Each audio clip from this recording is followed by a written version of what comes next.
नमस्कार दोस्तों, मैं विजय तिवारी। स्वागत है आपका हमारे YouTube channel the book society में, जहां हम आज की क्लास में सब्जेक्ट कोड BPSC 132 के चैप्टर नंबर 13 की चर्चा करेंगे। चैप्टर का नाम होगा धर्मनिरपेक्षता। इससे पहले 12 चैप्टर की वीडियो ऑलरेडी चैनल पर अपलोड हैं। आशा है वो सभी लेक्चर आपको समझ में आए होंगे। कमेंट बॉक्स में कमेंट जरूर करिए और वीडियो को लाइक भी जरूर करिए। शुरू करते हैं आज की क्लास। और इससे पहले चैप्टर में शुरू करूँ, आपको सबसे पहले बताता हूँ धर्मनिरपेक्षता शब्द का अर्थ क्या होता है। तो देखो, जब हम कहते हैं कि एक व्यक्ति धर्मनिरपेक्ष व्यक्ति है, तो हम कहते हैं हमें कैसे पता चलेगा कि भाई वो व्यक्ति धर्मनिरपेक्ष व्यक्ति है। तो हम कहेंगे वह व्यक्ति धर्मनिरपेक्ष व्यक्ति इसलिए है क्योंकि वो सभी धर्मों का सम्मान करता है। उसका अपना एक धर्म है, लेकिन फिर भी वो सभी धर्मों को समान नजरिए से देखता है। वो किसी के साथ भेदभाव नहीं कर रहा है और सभी लोगों का सम्मान कर रहा है। इसी प्रकार से जब हम कहेंगे कि कौन सा देश धर्मनिरपेक्ष देश है, तो हम कहेंगे वह देश धर्मनिरपेक्ष देश है जिसका अपना कोई धर्म नहीं होता। सरकार अपना धर्म कोई घोषित नहीं करती है, राज्य अपना धर्म कोई घोषित नहीं करता है, और वो सभी धर्मों को समान रूप से देखता है। राज्य यानी कि सरकार जो है किसी भी धर्म को धार्मिक सहायता नहीं देगी, और ना ही किसी भी धर्म के खिलाफ वो क्या करेगी, विरोध करेगी। तो विश्व के अगर अलग अलग देशों की राजनीति अलग अलग तरीके से आप देखोगे तो आपको पता चलता है कि विश्व में बहुत सारे देशों ने अपना धर्म घोषित कर रखा है। जैसे पाकिस्तान ने अपना धर्म इस्लाम घोषित कर रखा है, बांग्लादेश ने अपना धर्म इस्लाम घोषित कर रखा है। ऐसे में यहाँ पर जो रूल और रेगुलेशन बनेंगे वो इस्लाम से नज़रिए से बनेंगे, वो इस्लाम के हिसाब से बनेंगे। और ऐसे में हम ये मान लेंगे कि जो बाकी धर्म के लोग यहाँ पर हैं वो सुरक्षित नहीं हैं। लेकिन जब आप भारत की बात करते हो तो भारत एक धर्मनिरपेक्ष देश है, भारत एक धर्मनिरपेक्ष राज्य है। ऐसे में हम भारत से ये मानकर चलते हैं कि वो सभी धर्मों के प्रति समान रवैया अपनाएगा। राज्य किसी भी धर्म को विशेष सहानुभूति नहीं देगा और ना ही किसी भी धर्म से क्या करेगा, टकराव पैदा करेगा। राजनीति का क्षेत्र अलग होगा और धर्म का क्षेत्र अलग होगा। तो इतनी बात आपको पता चलेगी कि धर्मनिरपेक्षता का मतलब क्या है। तो धर्मनिरपेक्षता का अर्थ यह है कि देश का अपना कोई धर्म नहीं होगा। ठीक है, देश जो है वो सभी धर्मों के लिए समान रूप से कार्य करेगा अगर वो देश धर्मनिरपेक्ष देश है तो। लेकिन जिन देशों ने अपना धर्म घोषित कर रखा है वो देश सेकुलर नहीं है, वे देश धर्मनिरपेक्ष नहीं है। तो चलिए शुरू करते हैं कि हमारी किताब क्या कह रही है। सबसे पहले किताब में एक इंट्रो दिया है। इंट्रो में हमें ये बता रहा है कि आज हम विश्व में जब बहुत सारे राजनीतिक मुद्दों की बात करते हैं तो उन मुद्दों से धर्मनिरपेक्षता जो है वो एक और बहुत बड़ा मुद्दा बन जाता है। जैसे कि एक किताब है कि 21 lessons for the 21st century. इसके लेखक हैं युवाल नोहा हरारी। इन्होंने इस किताब में 21 गंभीर मुद्दों की चर्चा करी है कि जो कि 21st सेंचुरी में, आज 21वीं शताब्दी में गंभीर मुद्दे बन चुके हैं। और इन 21 मुद्दों में इन्होंने धर्मनिरपेक्षता को भी एक बहुत बड़ा मुद्दा बनाया है। भारत की बात करोगे तो भारत में तो धर्मनिरपेक्षता बहुत ही ज़्यादा लोकप्रिय और राजनीतिक और शैक्षिक मुद्दा बन चुका है। आज वर्तमान में तो वोट बैंक की राजनीति बड़े पैमाने पर धर्मनिरपेक्षता के आधार पर की जा रही है। तो मुद्दा ये उठता है कि धर्मनिरपेक्षता क्या है। तो वैसे तो मैंने धर्मनिरपेक्षता का अर्थ आपको बता दिया, बट फिर भी किताब क्या कहती है तो देखो। तो धर्मनिरपेक्षता का प्रमुख मुद्दा क्या है। धर्म, हम ये राजनीति और धर्म के बीच में संबंधों का अध्ययन करते हैं धर्मनिरपेक्षता में। समाज में धर्मनिरपेक्षता का अर्थ क्या है। तो समाज में धर्मनिरपेक्षता का अर्थ है कि कोई भी धर्म सर्वोच्च नहीं है, धार्मिक अल्पसंख्यकों के साथ भेदभाव नहीं होगा, उनका उत्पीड़न नहीं होगा। इसके साथ साथ हम ये बात करते हैं कि जब हम धर्मनिरपेक्षता का अध्ययन करते हैं तो हम ये अध्ययन करते हैं कि धर्म का संबंध राज्य से कैसे है, धर्म का संबंध संस्थाओं से कैसे है और धर्म का संबंध व्यक्ति से कैसे है। धर्मनिरपेक्षता के 3 प्रकार के अर्थ होते हैं। सबसे पहले हम ये कहते हैं कि धर्म और राज्य के बीच संबंध किस प्रकार से हैं। दूसरा हम देखते हैं कि भारत में इसकी प्रासंगिकता की संभावना क्या है। यानी कि जब हम धर्मनिरपेक्षता के क्षेत्र का अध्ययन करते हैं तो सबसे किस प्रकार से करते हैं, 3 प्रकार से करते हैं। सबसे पहले हम क्या देखते हैं कि धर्म और राज्य के बीच में क्या संबंध है। क्या राज्य ने अपना धर्म घोषित कर रखा है। राज्य का मतलब यहाँ पर ध्यान रखना देश से है। क्या देश ने अपना धर्म घोषित कर रखा है, और नहीं कर रखा है तो क्या वो किसी विशेष धर्म को सहायता दे रहा है। फिर हम ये देखते हैं कि इसकी ज़रूरत कितनी है। क्या भारत को धर्मनिरपेक्षता की जरूरत है, भारत में क्या है धर्मनिरपेक्षता की संभावनाएं। और तीसरा हम ये देखते हैं कि धर्मनिरपेक्षता का सभी धर्मों से किस प्रकार से जुड़ाव है। क्या धर्मनिरपेक्षता सभी धर्मों का समान रूप से सम्मान कर रही है। ये चीज़ें आज लगातार बहस का मुद्दा बनी हुई हैं। एक और हम कहते हैं भारत धर्मनिरपेक्ष देश है, तो वहीं दूसरी ओर यहाँ पर हिंदुत्व चल रहा है। जब वहीं हम एक और कहते हैं भारत धर्मनिरपेक्ष देश है, लेकिन वहीं माइनॉरिटीज़ कहती हैं हम दबाव महसूस कर रहे हैं। जब हम कहते हैं भारत एक धर्मनिरपेक्ष देश है, तो वहीं भारत कुछ धर्मों को डायरेक्ट जो माइनॉरिटीज़ हैं उन्हें विशेष सहायता दे रहा है। तो भाई जब भारत एक धर्मनिरपेक्ष देश है तो वो किसी भी धर्म को सहायता क्यों दे रहा है, वो सभी धर्मों को समान रूप से लेकर क्यों नहीं चल रहा है। ऐसे प्रश्न आए दिन भारत पर उठाए जाते हैं। ये मुद्दा आज का नहीं, ये मुद्दा जब से है जब से भारत के संविधान का निर्माण हो रहा था। जब भारतीय संविधान सभा में लगातार बहस हो रही थी तो ऐसे में ये मुद्दे उठते गए। जैसे कि एक बहुत बड़े लेखक है राजीव भार्गव। राजीव भार्गव के अनुसार धर्मनिरपेक्षता की सफलता कुछ मुद्दों पर निर्भर करती है। यानी कोई देश सिर्फ अपने आप को धर्मनिरपेक्ष घोषित कर दे तो इससे वो धर्मनिरपेक्ष देश नहीं बन जाता। उसके अंदर दो चीज़ें होनी चाहिए, एक होना चाहिए डेमोक्रेसी, एक होनी चाहिए राज्य की स्वतंत्रता। लोकतंत्र का मतलब है लोगों की ज़्यादा से ज़्यादा भागीदारी हो, लोगों में से लोगों के लिए लोगों द्वारा चुनी गई सरकार हो, ऐसी सरकार जो लोगों के लिए वर्क करे। और जब हम लोगों के लिए वर्क करते हैं तो हम धर्म के लिए वर्क नहीं करते हैं। जब हम राज्य की स्वतंत्रता की बात करते हैं तो व्यक्ति की स्वतंत्रता की बात करते हैं। जब हम राज्य की स्वतंत्रता की बात करते हैं तो समाज में हर वर्ग की स्वतंत्रता की बात करते हैं। और हम ये कहते हैं कि समाज में कोई भी वर्ग ऐसा नहीं होना चाहिए, समाज में कोई भी जाति ऐसी नहीं होनी चाहिए, कोई भी जनजाति ऐसी नहीं होनी चाहिए जिसके ऊपर दबाव हो। समाज में सभी लोगों की इक्वल प्रेजेंस होनी चाहिए। एक स्वच्छ लोकतंत्र जब होगा जब एक स्वच्छ राजनीति होगी, जहाँ पर हिंसा की कोई जगह नहीं होगी, कंपटीशन नहीं होगा, शांतिपूर्ण वातावरण होगा। और धर्मनिरपेक्षता के यही तो मूल्य हैं। धर्मनिरपेक्षता सर्वधर्म संभावित तो दिखा रही है, सभी धर्मों में भाईचारे को तो बढ़ावा देने की बात कर रही है। राजीव भार्गव ये कहते हैं कि हर धर्म के अपने कुछ कोड होते हैं, चाहे वो हिंदू हो, चाहे इस्लाम हो, चाहे सिख हो, ईसाई हो, जैन हो, बौद्ध हो, पारसी हो। हर धर्म में पता है क्या है? सत्य है, करुणा है, समानता है, स्वतंत्रता है, साहस है, उत्तरदायित्व है। ऐसा कौन सा भाई धर्म है जो कहता हो झूठ बोलो? कोई धर्म है फिर भी लोग झूठ बोलते हैं। ऐसा कोई धर्म है जो कहता हो चोरी करो लेकिन फिर भी लोग चोरी करते हैं? ऐसा कोई धर्म है जो कहता हो हिंसा करो लेकिन लोग क्या करते हैं? फिर भी हिंसा करते हैं। ऐसा कोई धर्म है कहता है बलात्कार करो लेकिन फिर भी लोग बलात्कार करते हैं? ऐसा कोई धर्म है जो कहता है कि लोगों के हिस्से का खा लो फिर भी लोग लोगों के हिस्से को खाते हैं? ये जो लोग अपने आप को फैनेटिक कहते हैं, ये जो लोग कट्टर कहते हैं, ये क्यों नहीं करते अपने आप में अपने धर्म में सुधार? हर एक बंदा अपने अपने धर्म में अगर सुधार करे ना तो चीज़ें सही हो जाएंगी, बजाय धर्म को फैलाने के। लेकिन ना लोग अंधे हो चुके हैं, पढ़ते लिखते हैं नहीं, ऐसे पास होते जा रहे हैं, या फिर बिल्कुल पढ़ ही नहीं रहे। धर्म क्या है उन्हें पता है नहीं, एजुकेशन क्या है पता है नहीं, और समाज में हिंसा फैला रहे हैं। अगले चैप्टर में हम चर्चा भी करेंगे सांप्रदायिकता में। तो यहाँ पर जो है बता रहे हैं वो युval हरारी ये बात कह रहे हैं कि कोई भी धर्म हो, युval हरारी कह रहे हैं कोई भी धर्म हो, सब धर्म में कुछ नैतिक कोड होते हैं। जैसे सत्य है, करुणा है, समानता है, स्वतंत्रता है, साहस है, उत्तरदायित्व हर जगह है। और धर्मनिरपेक्षता यही कह रही है, धर्मनिरपेक्षता कह रही है सत्य हर जगह है। करुणा का मतलब क्या है? पीड़ा को समझना। दया का मतलब क्या है? किसी के दर्द को समझना, संसार की पीड़ा को कम करना, क्योंकि पीड़ा और कष्ट तो हर जगह है। तो सत्य और करुणा समानता की बात कर रहे हैं। सत्य जो सत्य की खोज सोचने की स्वतंत्रता को बढ़ावा दे रहा है, तो वही धर्म है और वही व्यक्ति का धर्म भी है। तो ऐसे में धर्मनिरपेक्ष राज्य सभी चीज़ों को तो बढ़ावा दे रहा है, तो फिर क्यों लोग धर्म के नाम पे लड़ रहे हैं? धर्मनिरपेक्ष जो है वो किसी भी धर्मनिरपेक्ष राज्य में हो सकती है। मुद्दा ये उठता है धर्मनिरपेक्ष राज्य है क्या? जैसे कि डी स्मिथ की किताब है India is a secular state, इसमें इन्होंने धर्मनिरपेक्षता की परिभाषा पता है क्या लिखा है?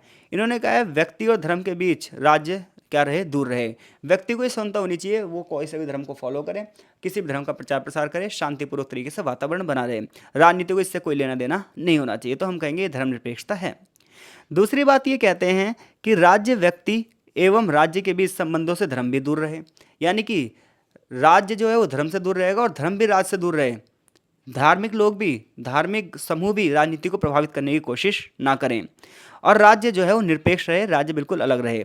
तो भारत एक सफल लोकतंत्र वाला देश है और यहाँ पर धर्मनिरपेक्षता की विशेषताएं हिंदू धर्म में स्थित हैं।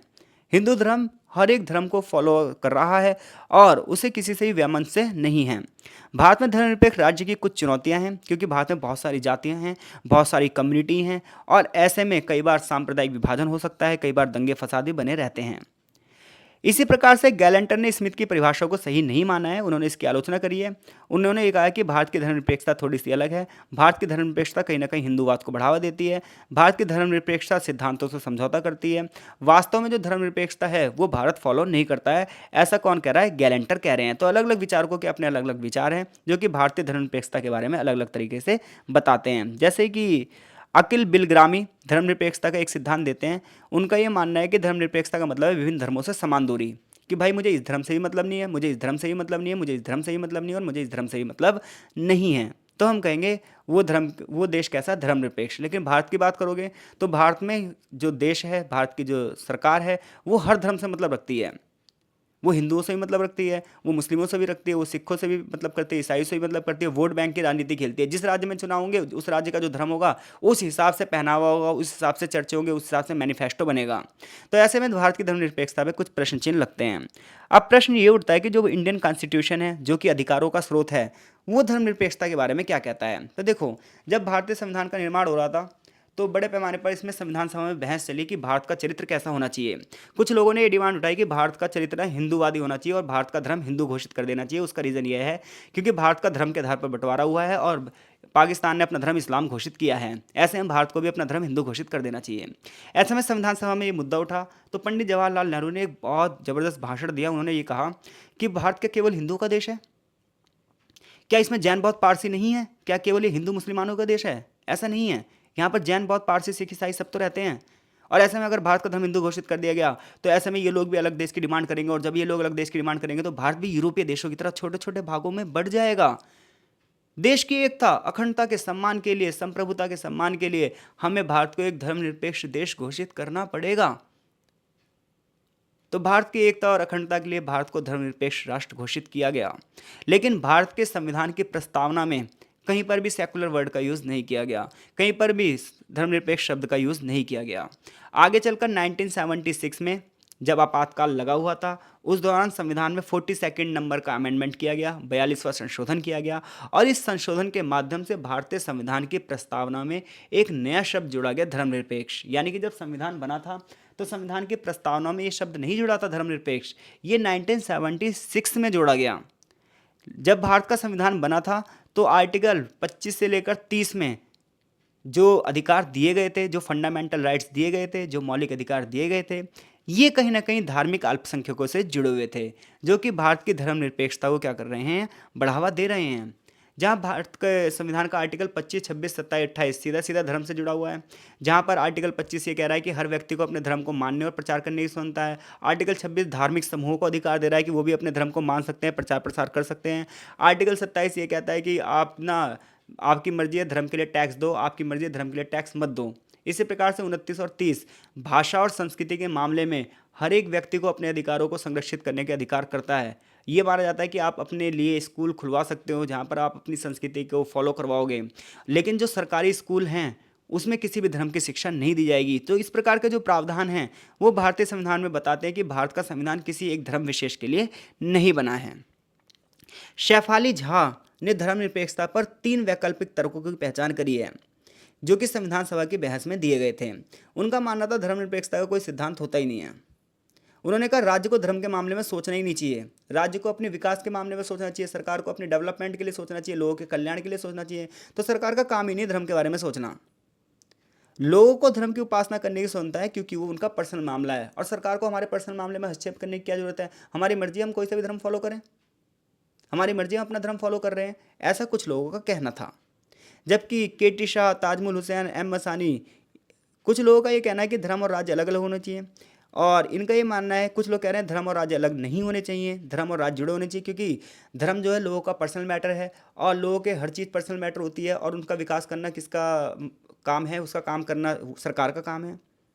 क्योंकि भारत की अगर बात करते हो तो भारत में धर्म वास्तविक सच्चाई है। सदियों सदियों से भारत की जो राजनीति है वो धर्म से प्रभावित रही है। कुछ लोग कहते हैं धर्म का संबंध राज्य को कमज़ोर बनाता है, जबकि कुछ लोग कहते हैं नहीं, धर्म का संबंध राज्य को कमज़ोर नहीं बनाता बल्कि इसके महत्व को और ज़्यादा बढ़ावा देता है। कुछ लोग कहते हैं नहीं, धर्म से राज्य का महत्व क्या होता है, कम होता है। तो ऐसे में अलग अलग विचारधाराएं चलती रहती हैं। तो कुछ लोग कहते हैं धर्म और राजनीति का क्षेत्र अलग होना चाहिए, धर्म को अपने मामले में कार्य करना चाहिए और राजनीति को अपने मामले में कार्य करना चाहिए। कुछ लोग कहते हैं नहीं, धर्म और राजनीति का जुड़ाव होना चाहिए। तो इस प्रकार से भारतीय संविधान में धर्मनिरपेक्षता को लेकर बहुत सारी विचारधाराएं अलग अलग तरीके से चलती हैं। कुल मिलाकर भारत को एक धर्मनिरपेक्ष राष्ट्र घोषित किया गया है, जहां पर हम ये अपेक्षा रखते हैं कि भारत जो है वो समानता का सिद्धांत फॉलो करता है और सभी धर्मों का सम्मान करना सिखाता है। भारत में धर्म लोगों के जीवन का महत्वपूर्ण आज हिस्सा हो चुका है। और इस तर्क में सबसे ज़्यादा जो समर्थक थे वो थे के.एम. मुंशी। उन्होंने पता है क्या कहा, भारत में इतनी सारी विशेषताएं हैं, इसलिए भारत को धर्मनिरपेक्ष राष्ट्र बना देना चाहिए। तो आप ये बात ध्यान रखना, अगर हमारे देश में एक ही धर्म के सारे लोग होते तो धर्मनिरपेक्षता की हमें ज़रूरत नहीं थी। लेकिन जहाँ पर विभिन्नताएं होंगी वहीं पर धर्मनिरपेक्षता होंगी, जहाँ विभिन्नताएं ही नहीं होंगी वहाँ धर्मनिरपेक्षता नहीं होगी। तो क्वेश्चन पूछ ले आपसे, धर्मनिरपेक्षता क्या है, संविधान सभा में किन मुद्दों पर मुद्दे उठाए गए, तो आप इन प्रश्नों का उत्तर देने में सक्षम हैं। अब बात ये आती है धर्मनिरपेक्षता विरोधी। तो देखो, धर्मनिरपेक्षता विरोधी का मतलब ये नहीं है कि भारत में कुछ लोग ये हैं कि वो धर्मनिरपेक्षता को विरोध कर रहे हैं। ये चीज़ बिल्कुल भी मत सोचना आप, क्योंकि हेडिंग से हमें ऐसा लगेगा कि धर्मनिरपेक्षता विरोधी लोग वो लोग हैं जो ये कह रहे हैं कि भारत को धर्मनिरपेक्ष नहीं होना चाहिए, इसका एक धर्म होना चाहिए ना। धर्मनिरपेक्षता विरोधी वो लोग हैं वो ये कह रहे हैं कि जो, क्योंकि धर्मनिरपेक्षता का मतलब क्या होता है, धर्मनिरपेक्षता का मतलब तो ये होता है कि राज्य धर्म के मामलों से दूरी बनाकर रखेगा, उसका धर्म से लेना देना नहीं होगा। लेकिन भारत में कुछ लोग ऐसे हैं जो पता है क्या कहते हैं, ना, भारत एक धार्मिक समाज है, ऐसे में धर्म और राज्य को आप अलग नहीं कर सकते। राज्य और धर्म को अलग मानने का कोई सिद्धांत ही नहीं है, क्योंकि धर्म और राज्य को अलग मानने का सिद्धांत तो वेस्टर्न कल्चर है। जबकि भारत में तो धर्म क्या है, सदियों सदियों से परंपरा में जीवित है। भारत का जो धर्म है वो तो सहनशील है। और धर्मनिरपेक्षता को हम जब भी प्राप्त कर सकते हैं जब सभी धर्मों का सम्मान हो। तो देखो यहाँ पर धर्मनिरपेक्षता विरोधी का मतलब ये नहीं कि भारत का कोई धर्म घोषित कर दो। वो कह रहे हैं यहाँ पर देखो, धर्मनिरपेक्षता विरोधी का अर्थ यह है कि राज्य को धर्म से अलग नहीं होना चाहिए, राज्य को सभी धर्मों के लिए कार्य करना चाहिए, क्योंकि भारत की जो राजनीति है वो धर्म से सदियों से जुड़ी हुई है। चाहे आधुनिकता की बात करो, चाहे कल्चर की बात करो, चाहे सभ्यताओं की बात करो, चाहे हिंदुत्व की बात करो, चाहे प्रेजेंट और पास्ट की बात करो, चाहे आप धर्मनिरपेक्षता और धर्मनिरपेक्षीकरण की बात करो, ये सब चीज़ें जो है वो भारत में लगातार जुड़ी हुई हैं। चाहे कितने बड़े बड़े विचारकों की बात करो, चाहे आप गांधी को ही ले लो, चाहे रविंद्रनाथ टैगोर को ही ले लो, सभी लोग किसी न किसी रूप से धार्मिक बात की बात कर रहे हैं। राजीव भार्गव भी यही तर्क दे रहे हैं। राजीव भार्गव का तर्क है कि जो धर्मनिरपेक्षता है इसके सिद्धांत की दोबारा से व्याख्या करनी चाहिए, इसकी फिर से समीक्षा करनी चाहिए, क्योंकि धर्मनिरपेक्षता का अर्थ सिर्फ इतना नहीं है कि धर्म और राज्य अलग अलग हैं। धर्मनिरपेक्षता का अर्थ ये भी होना चाहिए कि राज्य को धर्म के आधार पर किस प्रकार से हम देख रहे हैं, विविधता में कैसे हम एकता की स्थापना कर रहे हैं। क्या धर्मनिरपेक्षता धर्म के विरुद्ध नहीं है? क्योंकि जिस देश में सभी लोग धर्म के लिए कार्य कर रहे हों और वहाँ पर राज्य ही धर्म के लिए सपोर्ट ना करे तो क्या ये अन्याय नहीं होगा? तो ऐसे प्रश्न उठते रहते हैं। तो भाई धर्मनिरपेक्षता का अर्थ क्या है, धर्मनिरपेक्षता विरोधी तत्वों से आप क्या समझते हो, धर्मनिरपेक्षीकरण क्या है, इन सभी चीज़ों की डेफिनेशन देने में आप सक्षम हो। देखो जब आप ना ये लेक्चर सुनते हो तो एक बार में चीज़ें कंप्लीट नहीं होंगी। आप उन चीज़ों को सुनो और सामने अपने बुक रखो, जैसे कि मैंने सामने बुक रख रखी है। आप इसमें से क्या कर सकते हो, जो चीज़ें हाईलाइटेड है उसको आप स्क्रीनशॉट ले सकते हो और उसे वहाँ से ध्यान से रख सकते हो और उसमें जो वर्ड हैं वो वर्ड अपने आंसरों में आप प्रयोग कर सकते हो। आंसर कैसे लिखना है, सीरीज़ पूरी हो जाएगी तो मैं बताऊँगा आपको कि आंसर किस टाइप से लिखने हैं। अब देखो, धर्मनिरपेक्षीकरण और धार्मिक समूह। तो धर्मनिरपेक्षता और निरपेक्षीकरण दोनों ना एक दूसरे से जुड़ी अवधारणाएं हैं। तो ऐसे में शिक्षा के क्षेत्र में, राजनीति के क्षेत्र में धर्मनिरपेक्षता पर बहुत ज़्यादा ध्यान दिया जाता है। देखो निरपेक्ष का मतलब है हमें किसी से कोई मतलब नहीं है, लेकिन धर्मनिरपेक्षता का मतलब ये है सिर्फ हमें धर्म से मतलब नहीं है, धर्म अलग होगा और देश का कार्य अलग होगा। जैसे कि एक बहुत फेमस मैगजीन है, हर हफ्ते आती है, इकोनॉमिक एंड पॉलिटिकल वीकली। इसमें बहुत सारे लेख आए हैं और इन लेखों में धर्मनिरपेक्षीकरण की चर्चा की गई है। खासतौर पर भारत, पाकिस्तान और बांग्लादेश का इसमें उदाहरण दिया गया है।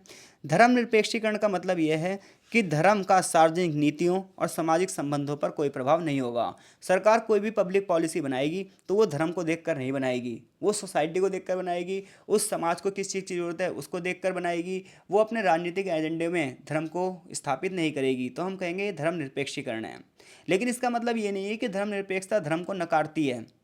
वो ये कहते हैं कि धर्म है लेकिन हम इसमें पक्षपात नहीं करेंगे। व्यक्ति किसी भी धर्म को फॉलो करे, हम इसमें पक्षपात नहीं करेंगे, हम इसमें भेदभाव नहीं करेंगे। तो ऐसे में जो आधुनिकता है, जो आधुनिकीकरण चल रहा है, ये धर्मनिरपेक्षीकरण के लिए एक अलग से प्रोजेक्ट बना रहा है। यूरोप में अगर बात करोगे तो धर्मनिरपेक्षता के जो मॉडल है उन्हें लागू नहीं किया गया है, लेकिन भारत में जो मुद्दे हैं ये लगातार प्रभावित होते रहते हैं। आज भारत में जो विभाजन भी हुआ है इवन वो धर्म के आधार पर हुआ है, जिसकी वजह से धार्मिक मुद्दे उठ रहे हैं। शरणार्थियों की समस्या लगातार बनी हुई है जो कि धार्मिक मुद्दों को उठा रही है। आज बड़े पैमाने पर जो लोग प्रवास कर रहे हैं उनकी जो नीतियां हैं वो भी धर्म की राजनीति को भारत में उठा रही है। तो ऐसे में अगर क्वेश्चन पूछा जाए भारत की धर्मनिरपेक्षता की आलोचना कीजिए तो आप बताओगे एक और तो भारत धर्मनिरपेक्ष देश है जो कि सभी धर्मों के सम्मान की बात करता है, तो वहीं आए दिन धर्म के आधार पर राजनीति यहाँ पर प्रभावी रहती है। आई होप सो अगर प्रश्न कोई सा भी आता है इस चैप्टर में तो उस प्रश्न का उत्तर देने में आप सक्षम हैं।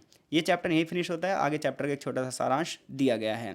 तो चीज़ें कैसे लिखनी है, मान लो इस चैप्टर से कोई क्वेश्चन आ जाए तो सबसे पहले आप धर्मनिरपेक्षता को डिफाइन करोगे, उसके बाद जो क्वेश्चन पूछा गया है उसका आंसर आप दोगे। मिलते हैं आपसे नेक्स्ट चैप्टर सांप्रदायिकता में, तब तक के लिए आपका बहुत बहुत धन्यवाद। चीज़ें समझ में आ रही हैं तो कमेंट बॉक्स में कमेंट करो, और जो चीज़ें नहीं समझ में आ रही है आप मुझसे टेलीग्राम पे या इंस्टाग्राम पे भी जुड़ सकते हो और वहाँ अपने प्रश्न मुझसे आप पूछ सकते हो।